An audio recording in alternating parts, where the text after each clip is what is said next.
Assalamualaikum kepada Dr. Hasnizah. Nama saya Nur Izzati binti Mahathir dan nombor metik S70482 dari Program Sarjana Muda Pengurusan Pemasaran.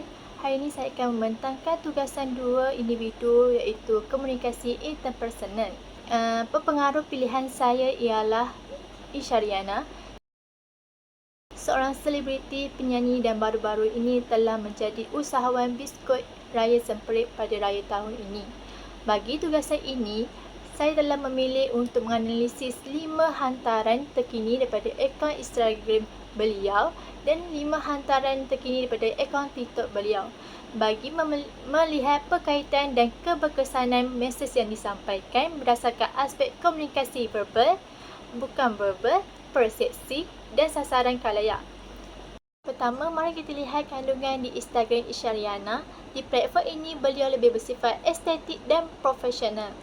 Contohnya, gambar sesi fotografi busana hitam, gambar semasa Aidilfitri dan gambar di Tanah Suci Mekah. Dari keberkesanan mesej yang disampaikan berdasarkan aspek komunikasi verbal, caption di Instagram beliau lebih tersusun dan sopan. Manakala dari aspek bukan verbal, penampilan beliau sentiasa berhijab, kemas dan ekspresi muka yang anggun memancarkan imej wanita muslimah yang moden. Melalui hantaran ini, persepsi yang terbina dalam pemikiran pengikut ialah Isyariana, seorang yang sangat mementingkan nilai kekeluargaan dan menjaga kerohanian. Sasaran khalayak di Instagram pula lebih tertumpu kepada golongan dewasa dan orang tua yang menikmati drama lakonannya serta menghargai kandungan bertema kekeluargaan. Kita beralih pula ke platform TikTok beliau. Di sini kandungannya jauh lebih dinamik, bersahaja dan santai. Dari segi komunikasi verbal, Isyariana banyak menggunakan selanga media sosial terkini seperti istilah BBNU atau ingat senang ke macam tu. Bagi komunikasi bukan verbal pula, beliau tidak segan mempamerkan bahasa badan yang kelakar, mimik muka yang bersahaja semasa makan serta menggunakan audio yang sedang trending. Perubahan ini membina persepsi baharu di kalangan pengikut di mana beliau dilihat sebagai seorang artis yang sporting, kelakar dan mudah didekati seperti orang biasa.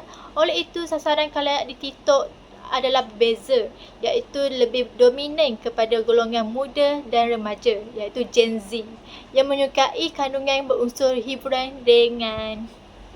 Hasil analisis saya terhadap ruangan komen di kedua-dua platform iaitu di TikTok dan Instagram ini, majoriti maklum balas adalah sangat positif.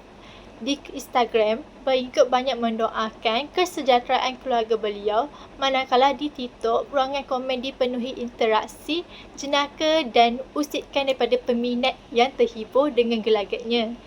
Secara keseluruhannya, peranan Isyariana sebagai pepengaruh telah memberi impak besar kepada pengikutnya. Dari segi pemikiran, beliau memberi inspirasi bahawa seorang wanita berjaya dalam pelbagai bidang.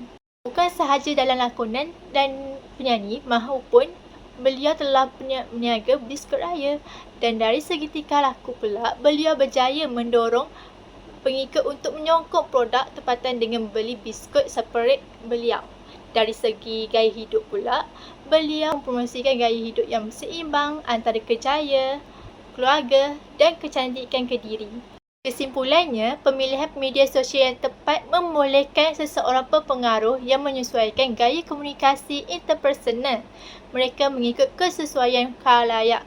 Isyariana telah berjaya mengimbangi imej profesional di Instagram dan imej santai di TikTok demi mengekalkan hubungan yang baik dengan semua lapisan masyarakat. Sekian sahaja daripada pembentangan saya untuk tugasan 2. Terima kasih. Andai tiada dia lagi, masihkah